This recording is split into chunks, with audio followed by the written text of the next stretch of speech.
So today I'm going to be upgrading my heating system. Why? Well, because I currently have the Tado system and it's a pretty good system.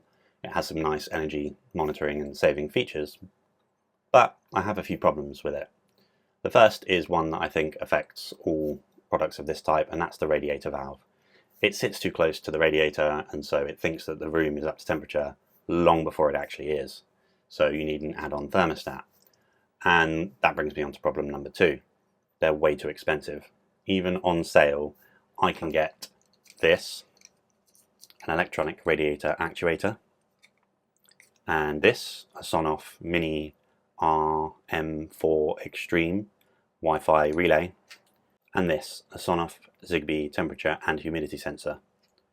So I'm going to prove the concept today. I'm going to put these bits together and see if I can make my own smart radiator controller and room stat that works much better for a lot less money.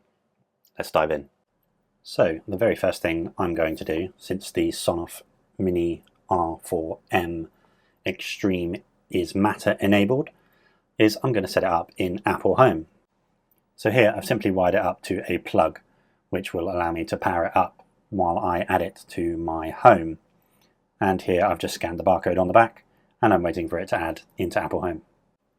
Once it's been added to my Apple Home, I can simply select the room I want it in and then give the device a name. In this case, I'm going to call it Boys Radiator. And then I'm just going to select to leave it as a power socket for now and click Done.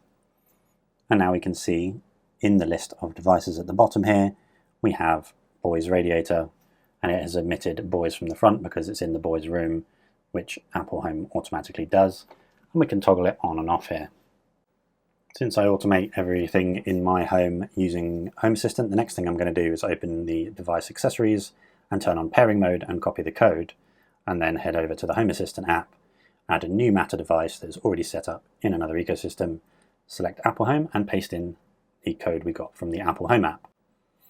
And once that device has added into my Home Assistant, we're going to set the device name and the room in Home Assistant as well, and allow it to rename the entities. We can name the device itself and give it a nice icon, and then hit update at the bottom. So now it's all nicely named and given a nice icon so it stands out in other places in Home Assistant. And using that switch here, we can toggle it on and off as well. So now let's move on to how I have wired the thing up. Previously I showed you that I'd wired it to power just so I could get it set up and tested in my Apple Home and set up in Home Assistant as well. But now for neatness, I am going to be wiring it up into this electrical back box, and also to keep things a bit safer. Now the Sonoff Mini Extreme Wi-Fi Smart Switch is a great little device for a multitude of reasons. But the main one that I like is that it now supports Matter, which, as you saw in the previous clip, means that I can add it to my Apple Home, and it means I can also add it to any other ecosystem I like, thanks to Matter's multi-admin support. This also means that controlling the device is going to be completely local, and while the Tado system that I previously used was mostly local, it did also pair with some cloud features, which meant that sometimes things didn't work as expected. And recently I even had trouble with the local control, whatever protocol it uses in order to communicate between its hub and the valves and thermostats around my house, just completely died the other day and wasn't communicating with any of it for the first time. And this was, in all honesty, one of the reasons that I've decided to finally pull the trigger and go down the route of creating my own system. And another reason I finally decided to go ahead and do this is because I learned about a really useful feature in Home Assistant, which allows you to create your own climate control helper, and it ties together a sensor device and a switch device with a few other parameters to allow you to create a device which essentially appears as a climate system, but in reality it is just a switch and a sensor. But you can then say, I want the room to be heated to 21 degrees, and Home Assistant will manage all of the toggling of the switch based on the temperature in the room from the sensor to get it within the tolerances that you set of the right temperature.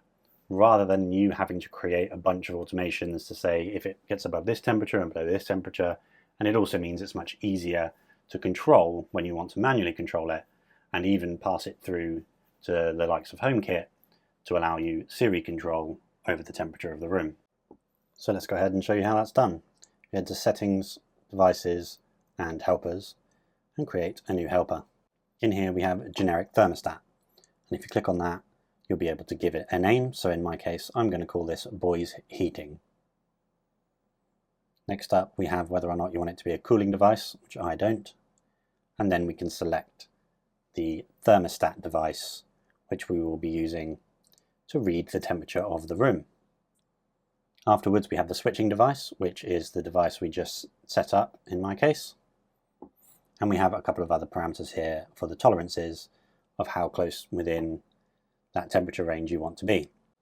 And finally, you have a setting for the minimum amount of time that the device should be left on or off each time it is switched, in case that matters to you. So I've set mine to 1 minute. And finally, we have a couple of presets that you can use for when you're away, or your comfort or eco settings for when you're home, asleep, or doing some sort of activity in the room.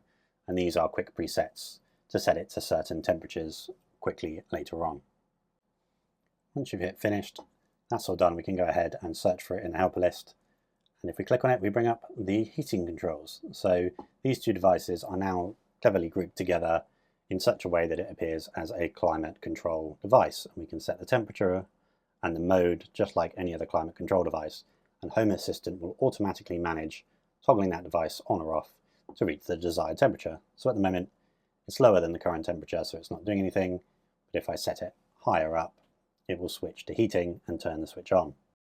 And if I set it just underneath again, it will turn back off. So now, the last thing that is particularly great about Home Assistant in this example is I can go over to my existing heating setup and I can change the name of the device entity, update it, and then I can go back to my new helper and change the entity to match the old heating entity, and voila, all of my automations will now run as they did before, but using the new heating setup, thanks to entities in Home Assistant. So all that's left to do now is to go and put the thermostat in the boys' room and to fit the radiator valve to their radiator. However, unfortunately, their radiator is super inaccessible in their bedroom. It's all the way behind their bunk bed because I'm a genius. So I'm not going to be able to film fitting that because it's going to be an absolute nightmare.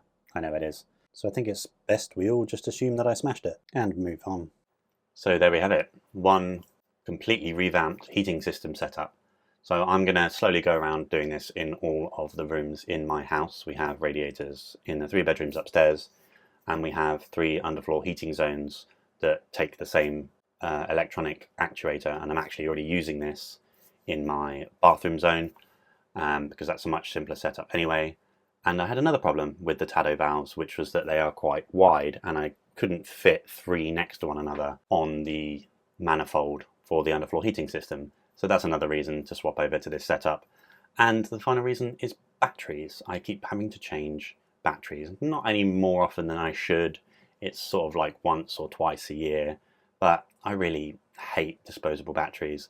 And I even found that the tolerances on the battery compartment on the Tado radiator valves were so tight that the rechargeable batteries I tried, just a tiny bit bigger than a standard AA, wouldn't fit in there cleanly and then got stuck.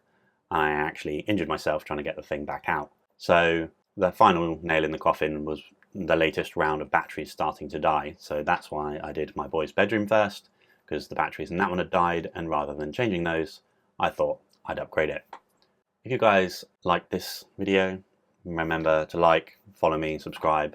And if you want to follow a setup like this for much less money, then hopefully this is the video for you. And finally, if you want to win a whole Tado setup when I finally get this upgrade process completed, make sure you're following me, because at 10k followers on TikTok or 1,000 subscribers on YouTube, I may give that system away to one of you lucky followers. So keep an eye out, get liked, get subscribed, and I will see you in the next one.